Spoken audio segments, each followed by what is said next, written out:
क्या आप जानती हैं कि 11 जून को आने वाली परमा एकादशी आपके घर को स्वर्ग भी बना सकती है और नरक भी।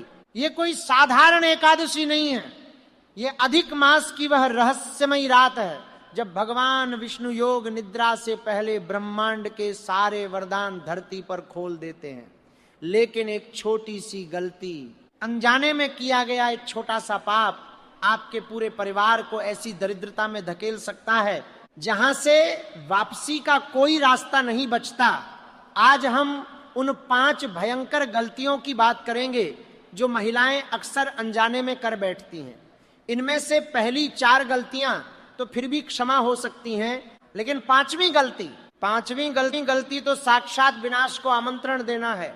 जिसने भी ये 5वीं भूल की उसके घर से मां लक्ष्मी हमेशा के लिए रूठ कर चली जाती हैं। इसलिए उस आखिरी रहस्य को जाने बिना कोई भी कदम मत उठाना।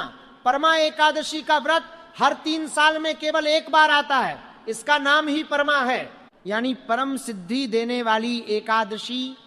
शास्त्रों और पुराणों में इस दिन को इतना महत्व दिया गया है कि इसके प्रभाव से रंक भी राजा बन सकता है। आपको याद होगा राजा हरिश्चंद्र का वो किस्सा, जब उन्होंने अपना सारा राज्य, अपनी पत्नी और यहां तक कि अपने पुत्र को भी खो दिया था। वह एक श्मशान में काम करने को मजबूर हो गए थे। तब ऋषि विश्वामित्र ने उन्हें इसी परमा एकादशी का रहस्य बताया था।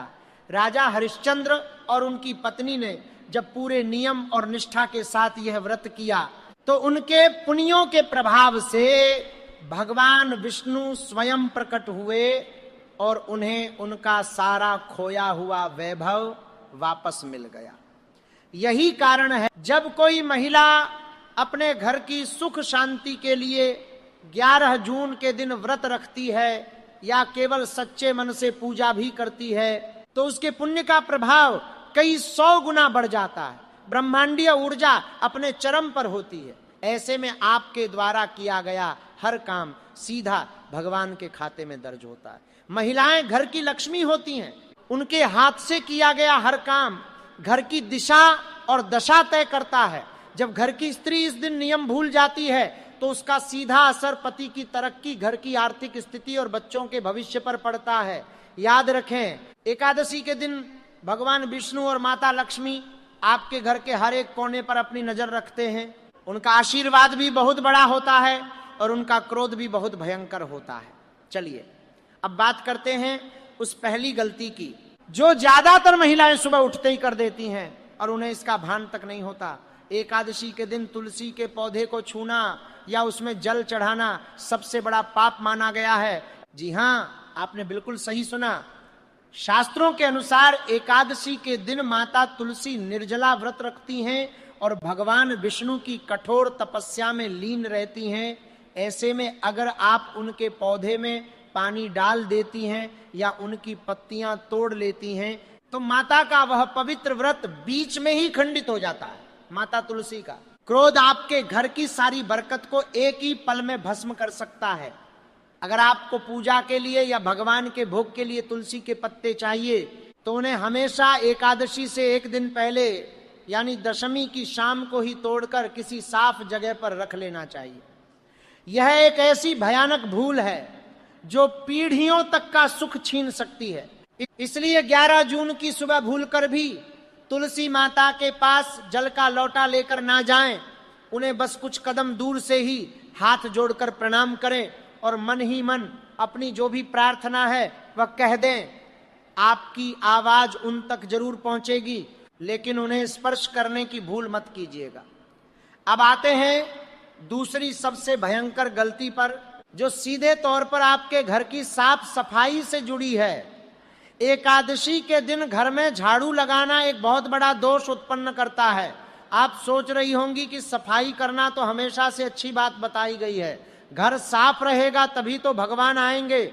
लेकिन एकादशी के दिन सूक्ष्म जीवों की हत्या का पाप सबसे ज्यादा लगता है। जब आप तेजी से झाड़ू लगाती हैं तो अनजाने में चींटियों, छोटे कीड़े मकोड़ों और अन्य सूक्ष्म जीवों की जान जा सकती है। भगवान विष्णु सृष्टि के पालनहार हैं, वो हर जीव के रक्षक हैं और इस पवित्र दिन किसी भी बेजुबान जीव की हत्या सीधे उनके भयंकर क्रोध को बुलावा देती है।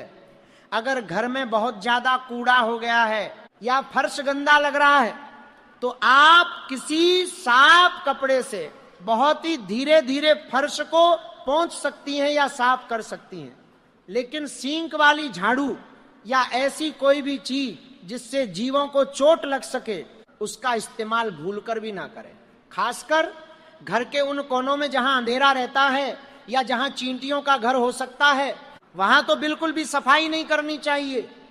जो महिला इस दिन घर में कूड़ा फेंकने के लिए जोर जोर से झाड़ू लगाती है उसके घर से धन की देवी हमेशा हमेशा के लिए विदा ले लेती हैं। हम लगातार आगे बढ़ रहे हैं उन भयानक गलतियों की तरफ जो आपके रसोई घर और आपके व्यवहार से जुड़ी हैं। लेकिन याद रखिएगा, असली और सबसे खौफनाक रहस्य तो उस पांचवी गलती में छिपा है जिसका संबंध आपके बालों, आपके सुहाग और आपके घर की रातों से है। उसे सुने बिना यह जानकारी पूरी तरह से अधूरी ही नहीं बल्कि आपके लिए खतरनाक साबित हो सकती है। तो अपने ध्यान को बिल्कुल भी भटकने ना दें, भगवान विष्णु का स्मरण करते रहें और मेरी एक एक बात को अपने मन की गहराई में बिठा लें। तीसरी गलती आपके रसोई घर में होती है और यह आपके पूरे परिवार के स्वास्थ्य और भाग्य को बिगाड़ सकती है। एकादशी के दिन चावल पकाना या चावल खाना तो हर कोई जानता है कि वर्जित है, लेकिन महिलाएं अक्सर अनजाने में एक और बहुत बड़ी भूल कर देती हैं। वो भूल है लोहे की कढ़ाई या लोहे के तवे का इस्तेमाल करना। 11 जून को परमा एकादशी के दिन लोहे के बर्तनों में खाना बनाना राहु और केतु के अशुभ प्रभाव को पूरी तरह से सक्रिय कर देता है। भगवान विष्णु की पूजा और एकादशी के व्रत में लोहे का प्रयोग नकारात्मक ऊर्जा को सीधा आपके भोजन में उतार देता है। आप इस दिन पीतल, तांबे या मिट्टी के बर्तनों का उपयोग कर सकती हैं जो सात्विक माने जाते हैं। इसके अलावा इस दिन घर में किसी भी तरह का छौंक या तड़का नहीं लगाना चाहिए। जब तेल या घी तेज आंच पर जलता है और उसकी तीखी महक पूरे घर में फैलती है तो वह आपके घर के सात्विक और शांत वातावरण को छिन्न भिन्न कर देती है। एकादशी का दिन परम शांति और सादगी का दिन होता है। आपकी रसोई में बनने वाले भोजन में इतनी सादगी होनी चाहिए कि भगवान स्वयं उसे ग्रहण करने के लिए आकर्षित हों। जो महिला इस दिन तेज मसालों, लहसुन और प्याज का प्रयोग करती है उसके घर में हमेशा क्लेश और गंभीर बीमारियां अपना डेरा जमा लेती हैं। चौथी गलती जो अक्सर घर की उलझनों के बीच अनजाने में हो जाती है वह है आपकी वाणी का दोष। एकादशी के दिन किसी भी महिला को अपने मुख से एक भी कठोर शब्द नहीं निकालना चाहिए। घर के बच्चों पर बेवजह चिल्लाना, अपने पति से किसी बात पर विवाद करना या किसी पड़ोसी की बैठकर चुगली करना इस दिन का सबसे बड़ा पाप माना गया है। इस दिन आपके शरीर का एक एक ऊर्जा चक्र जागृत अवस्था में होता है। आप जो भी बोलती हैं वह सीधा ब्रह्मांडीय तरंगों में जाता है और सच हो सकता है अगर आपने गुस्से में आकर किसी को कोई श्राप दे दिया या किसी के लिए बुरा बोल दिया तो उसका सीधा और उल्टा असर आपके ही परिवार पर पड़ेगा। और सबसे ज्यादा ध्यान रखने योग्य बात यह है कि इस दिन किसी भी गरीब, असहाय या मांगने वाले को अपने दरवाजे से खाली हाथ या दुत्कार कर बिल्कुल ना भगाएं। क्या पता भगवान विष्णु अपनी लीला के तहत किस रूप में आपकी परीक्षा लेने आपके दरवाजे पर आ जाएं। जो स्त्री इस दिन अपने क्रोध पर काबू नहीं रख पाती और अपशब्द बोलती है, उसकी सारी पूजा पाठ और व्रत का पुण्य एक ही पल में जलकर राख हो जाता है। इसीलिए 11 जून को पूरा दिन अपने होठों पर एक शांत मुस्कान और मन में ओम नमो भगवते वासुदेवाय मंत्र का निरंतर जाप करते रहें। एकादशी का हमारे शरीर और मन से बहुत गहरा संबंध है। विज्ञान भी इस बात को मानता है कि चंद्रमा की कलाओं का हमारे शरीर के जल तत्व पर सीधा असर पड़ता है। एकादशी के दिन चंद्रमा का गुरुत्वाकर्षण हमारे शरीर के सारे चक्रों को प्रभावित करता है। इसलिए इस दिन उपवास रखने से शरीर की सारी अशुद्धियां बाहर निकल जाती हैं और मन शांत रहता है। परमा एकादशी तो वैसे भी अधिक मास में आती है, अधिक मास, जिसे हम पुरुषोत्तम मास भी कहते हैं, यह वो समय है जब सूर्य और चंद्रमा की गति में संतुलन बिठाने के लिए एक अतिरिक्त महीना जुड़ जाता है। इस महीने का कोई स्वामी नहीं था, तो भगवान विष्णु ने स्वयं इसे अपना नाम दिया। इसलिए इस महीने में आने वाली एकादशी का महत्व बाकी सभी एकादशियों से हजारों गुना ज्यादा होता है। इस दिन की गई एक छोटी सी प्रार्थना भी सीधे वैकुंठ लोक तक पहुंचती है। जब आप इन नियमों का कड़ाई से पालन करते हुए इस दिन को बिताती हैं, तो आपके आसपास एक ऐसा सुरक्षा चक्र बन जाता है जिसे दुनिया की कोई भी बुरी ताकत नहीं तोड़ सकती। और अब हम उस पांचवी और सबसे भयंकर गलती की बात करने जा रहे हैं, जिसका मैंने वीडियो की शुरुआत में जिक्र किया था। इस बात को बहुत ही ज्यादा ध्यान से सुनिएगा, क्योंकि ये आपके पूरे जीवन को पलट कर रख सकती है। एकादशी के दिन महिलाओं को कभी भी अपने बाल नहीं धोने चाहिए और ना ही दिन के समय बिस्तर पर सोना चाहिए। लेकिन परमा एकादशी के दिन सबसे बड़ा और विनाशकारी काम है रात के समय अपने बाल खोलकर सोना। जी हाँ, जो महिला 11 जून की रात को अपने बाल खोलकर सोती है, वह सीधा ब्रह्मांड की नकारात्मक शक्तियों को अपने ऊपर हावी होने का खुला निमंत्रण देती है। एकादशी की रात भगवान विष्णु की शक्तियां जागृत रहती हैं, लेकिन ठीक उसी समय बुरी और तामसिक शक्तियां भी अपनी चरम सीमा पर होती हैं, जो ऐसे कमजोर घरों की तलाश में रहती हैं जहां नियमों को तोड़ा जा रहा हो। खुले बाल शास्त्रों में हमेशा से ही शोक, दुख और दरिद्रता का प्रतीक माने गए हैं। जब आप एकादशी की परम पवित्र रात में बाल खोलकर सोती हैं, तो आपके घर की रक्षा करने वाली सकारात्मक ऊर्जा पूरी तरह से नष्ट हो जाती है और दरिद्रता आपके घर में प्रवेश कर जाती है। यह एक ऐसी भयानक गलती है जो रातों रात आपके पति के चलते हुए व्यापार को ठप कर सकती है।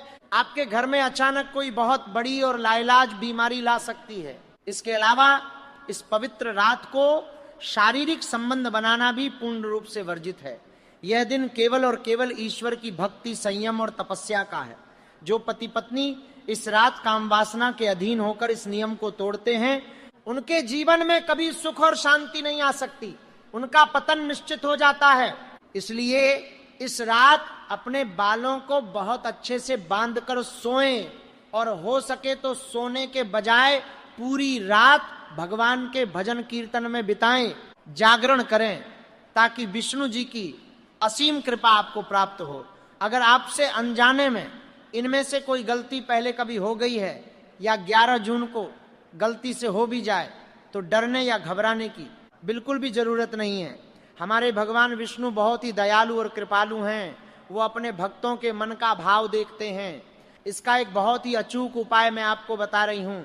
अगले दिन यानी द्वादशी के दिन सुबह जल्दी उठकर स्नान करें और किसी योग्य ब्राह्मण को या किसी सच्चे जरूरतमंद गरीब को सीधा यानी कच्चा अनाज जैसे आटा, दाल, चावल और कुछ दक्षिणा दान में दें। सीधा दान करने से आपके द्वारा अनजाने में हुए सभी पाप कट जाते हैं और व्रत का पूरा फल मिलता है। इसके साथ ही एक तांबे के लोटे में शुद्ध जल लेकर उसमें थोड़े से काले तिल और लाल फूल मिलाएं और सुबह सुबह सूर्यदेव को अर्घ्य दें। 11 जून की परमा एकादशी आपके और आपके पूरे परिवार के जीवन का सबसे सुनहरा अवसर है। इस चमत्कारी मौके को अपनी छोटी सी नासमझी की वजह से यूं ही हाथों से ना जाने दें। ये 5 कड़े नियम जो मैंने आपको विस्तार से बताए हैं, ये 5 कड़े नियम, इन्हें किसी कागज पे लिख लें या अपने दिमाग में अच्छी तरह से बैठा लें, ताकि उस दिन आपसे कोई भी चूक ना हो पाए। घर की मुख्य दहलीज पर शाम के समय एक शुद्ध घी का दीपक जरूर जलाएं और उसमें 1 चुटकी हल्दी डालना ना भूलें। हल्दी वाला ये पीला प्रकाश सीधा माँ लक्ष्मी को आपके घर का रास्ता दिखाएगा और उन्हें आपके घर में स्थायी रूप से वास करने के लिए आमंत्रित करेगा। भगवान विष्णु और माता लक्ष्मी आप सभी के घरों को धन धान्य और सुख समृद्धि से पूरी तरह भर दें। आप हमेशा खुश रहें, आपके चेहरे पर मुस्कान रहे और आपका पूरा परिवार हमेशा हर बुरी नजर से सुरक्षित रहे। हमेशा याद रहे, सच्ची भक्ति में ही सबसे बड़ी शक्ति है। और इन शास्त्रों के नियमों में ही हमारी सबसे बड़ी सुरक्षा छिपी है। अपनी आत्मा को पवित्र रखें, किसी का बुरा ना सोचें और परमपिता परमात्मा पर अपना पूरा विश्वास कायम रखें। आज का यह रहस्यमयी और अमूल्य ज्ञान केवल आपके लिए नहीं है, बल्कि आपके पूरे परिवार की भलाई और तरक्की के लिए है। इसका पूरी निष्ठा से पालन करें और 11 जून के बाद अपने जीवन में आने वाले चमत्कारों को खुद अपनी आंखों से महसूस करें। ओम नमो भगवते वासुदेवाय।